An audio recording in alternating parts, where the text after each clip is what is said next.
We're the Billman family. I'm Mike, this is my wife Ashley, and we have a beautiful 2.5-year-old girl named Hannah Grace. My pregnancy with Hannah Grace was completely normal. It was 2.5 years ago.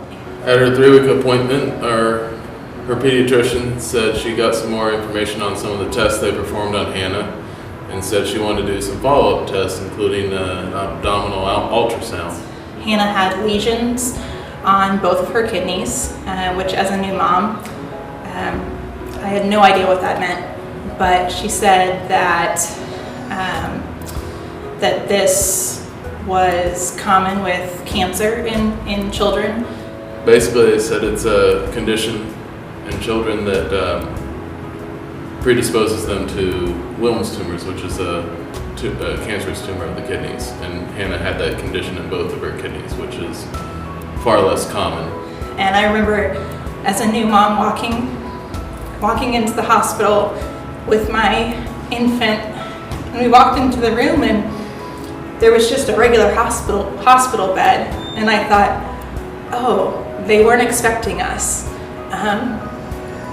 which was a really scary thought. I thought we would walk in and they would know all about Hannah and they would be ready for us. But the urgency that we needed to get to the hospital with, they didn't have time to get us a crib. They didn't have time to do those things. And of course, Children's is great, so they were able to get all of those things situated. But that sense of urgency and the fact that my newborn baby was really, really sick kind of hit me in that moment. We had a whole team of people talking to us and saying, you're going to meet with our regular oncologist next week. He'll lay out a plan. That plan ended up being to do ultrasounds every 2 weeks and watch. Probably one of the most challenging parts of her entire journey thus far. Ashley and I shared a small pull-out bed for 33 nights. Because she was a newborn when we started chemotherapy, her immune system was weaker than other kids. She didn't have the reserves of food and being on a solid diet. So other than being breastfed, she really struggled to eat. She really struggled to grow and gain weight. So pretty quickly after her kidney surgery, we had to utilize a feeding tube to help her gain the nutrition and strength that she would need to fight the cancer. And that was something that was really tough. For over a month, we'd had medical professionals taking care of our kid. And then we go home and she's got, drains hanging out of her side. You watch for fever to see what's happening inside their body. And so even the slightest fever would send us to the emergency room, and she would start antibiotics or, need more imaging to see what might be going on inside her body. And she finished her last chemotherapy was December 13th. I don't know why I remember dates. I don't remember a lot of things, but I can remember the dates pretty well. And after a follow-up MRI, they confirmed that she could have her central line removed, which was a huge relief to us. Because of her size, she couldn't have a port. So she had an external central line that required daily maintenance by us, weekly maintenance by home nursing staff. It was, we were happy to have that out. Yeah, so when kids have central lines, it's an external way for them to get medication or to help with imaging. And so a central line helped us to not have to do as many needle sticks and for them to be able to do her blood work during treatment, which was a great help, but they are a lot of work. Some of the big challenges after chemo for Hannah were learning to sit up, learning to roll over, learning to take steps by herself, and that was something that she really struggled with after that kidney surgery. So Hannah started walking around the age of 2 with a pediatric walker. It gave her the support she needed to move around our house and other places independently, which she was so excited by. So we found out that Hannah is going to be a big sister, which she is so excited about, and she's also able at this point in life to attend a 2-year-old preschool at our church, which she's loving.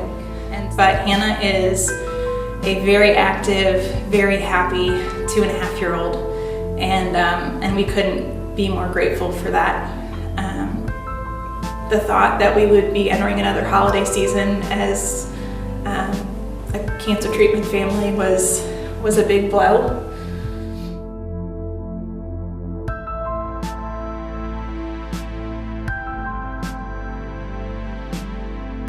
And I'm so glad that she doesn't remember her first battle with cancer. You know, we certainly hold those memories, but I think as a mom and as a parent, those are things that I want to protect her from. And unfortunately, you know, she is going to experience, you know, a lot of side effects and a lot of big life changes as we continue down treatment. So Hannah's really just sort of captured the hearts of our entire congregation.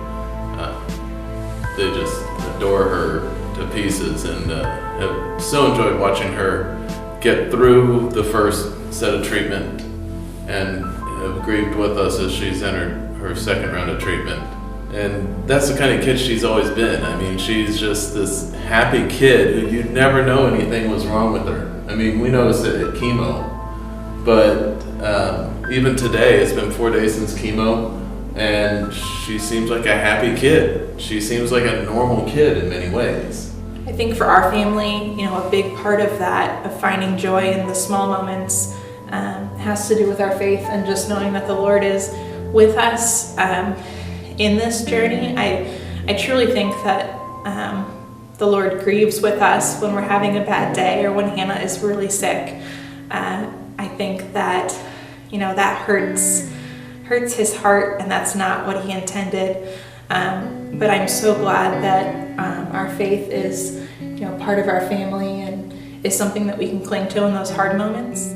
So as we entered treatment a second time, a lot of people asked, you know, how can they help us? And Do Good Mission was able to help us with things that some people might take for granted, like help with meals.